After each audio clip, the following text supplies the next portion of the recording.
പ്രിയപ്പെട്ട സഹോദരി സഹോദരന്മാരെ, ഞങ്ങൾ നിങ്ങൾക്കായി ഒരു സദ്വാർത്തയുമായിട്ടാണ് വന്നിട്ടുള്ളത്. 2025 ജനുവരി 1 മുതൽ 365 തലക്കെട്ടുകൾ ഉൾപ്പെടുത്തിക്കൊണ്ടുള്ള വർഷം മുഴുവൻ പ്രാർത്ഥിച്ച് ധ്യാനിക്കാനുള്ള വചനങ്ങൾ ഞങ്ങൾ പങ്കുവയ്ക്കുന്നു. എല്ലാ ദിവസവും ഞങ്ങൾ ഒരു തലക്കെട്ടും അതുമായി ബന്ധപ്പെട്ട വചനങ്ങളും അയച്ചു തരുന്നതായിരിക്കും. വചനങ്ങൾ കേട്ട് ധ്യാനിച്ച് അനുഗ്രഹം പ്രാപിക്കാൻ ഞാൻ നിങ്ങളെ പ്രോത്സാഹിപ്പിക്കുകയാണ്. ദയവായി സബ്സ്ക്രൈബ് ചെയ്യുകയും നിങ്ങളുടെ കൂട്ടുകാരുമായി പങ്കുവയ്ക്കുകയും ചെയ്യുക. നന്ദി.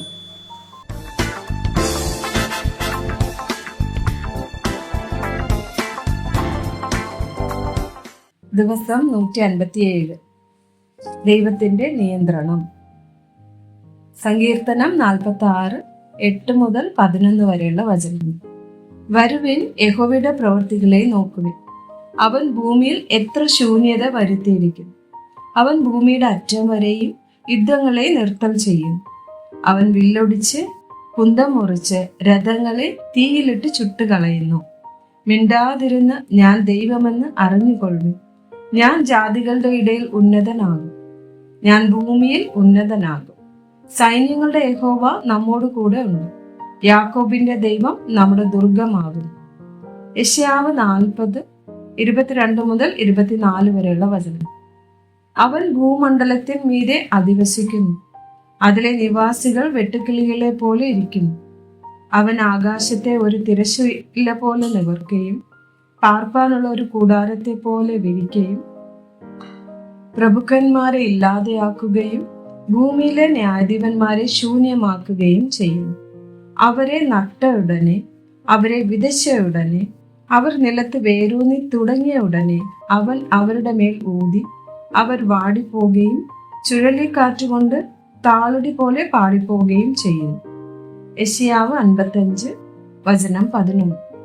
എൻ്റെ വായിൽ നിന്നും പുറപ്പെടുന്ന എൻ്റെ വചനം ആയിരിക്കും.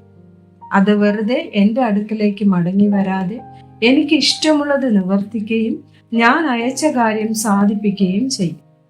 ദാനിയേൽ 6, 26, 27 വചനം. എൻ്റെ രാജാധിപത്യത്തിൽ ഉൾപ്പെട്ട ഏവരും ദാനിയേലിന്റെ ദൈവത്തിന്റെ മുമ്പാകെ ഭയഭക്തിയോടെ ഇരിക്കണമെന്ന് ഞാൻ ഒരു തീർപ്പ് കൽപ്പിക്കുന്നു. അവൻ ജീവനുള്ള ദൈവവും എന്നേക്കും നിലനിൽക്കുന്നവനും അവന്റെ രാജ്യത്വം നശിച്ചു പോകാത്തതും അവന്റെ ആധിപത്യം അവസാനം വരാത്തതും ആകുന്നു. അവൻ രക്ഷിക്കുകയും വിടുവിക്കുകയും ചെയ്യും. അവൻ ആകാശത്തിലും ഭൂമിയിലും അടയാളങ്ങളും അത്ഭുതങ്ങളും പ്രവർത്തിക്കുന്നു. അവൻ ദാനിയേലിനെ സിംഹവായിൽ നിന്ന് രക്ഷിച്ചിരിക്കുന്നു. യെശയ്യാവ് 46, വചനം 10. ആരംഭത്തിങ്കൽ തന്നെ അവസാനവും പൂർവകാലത്ത് തന്നെ മേലാൽ സംഭവിപ്പാനുള്ളതും ഞാൻ പ്രസ്താവിക്കുന്നു. എൻ്റെ ആലോചന നിവൃത്തിയാകും. ഞാൻ എൻ്റെ താല്പര്യമൊക്കെയും അനുഷ്ഠിക്കും എന്ന് ഞാൻ പറയുന്നു. സങ്കീർത്തനം 115, വചനം 3. നമ്മുടെ ദൈവമോ സ്വർഗത്തിലുണ്ട്. തനിക്ക് ഇഷ്ടമുള്ളതൊക്കെയും അവൻ ചെയ്യുന്നു. സങ്കീർത്തനം 135, വചനം 6.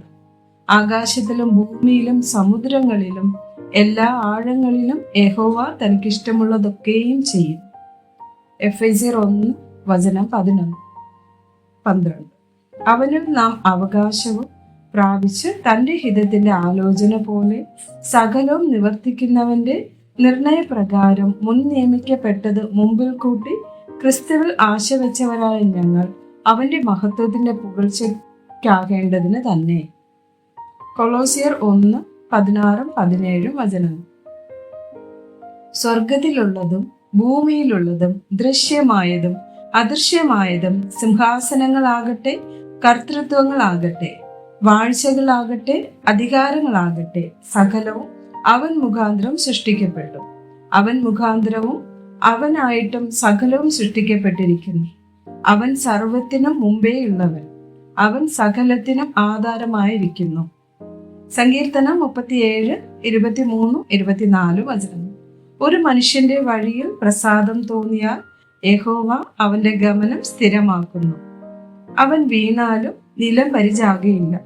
യഹോവ അവനെ കൈപിടിച്ച് താങ്ങുന്നു. സദൃശവാക്യങ്ങൾ 16, വചനം 9. മനുഷ്യന്റെ ഹൃദയം തന്റെ വഴിയെ നിരൂപിക്കുന്നു, അവന്റെ കാലടികളെയോ യഹോവ ക്രമപ്പെടുത്തുന്നു. മത്തായി 8:26-27 വചനം. അവൻ അവരോട്, അല്പവിശ്വാസികളെ, നിങ്ങൾ ഭീരുക്കളാകുവാൻ എന്ത് എന്ന് പറഞ്ഞ ശേഷം എഴുന്നേറ്റ് കാറ്റിനെയും കടലിനെയും ശാസിച്ചപ്പോൾ വലിയ ശാന്തതയുണ്ടായി.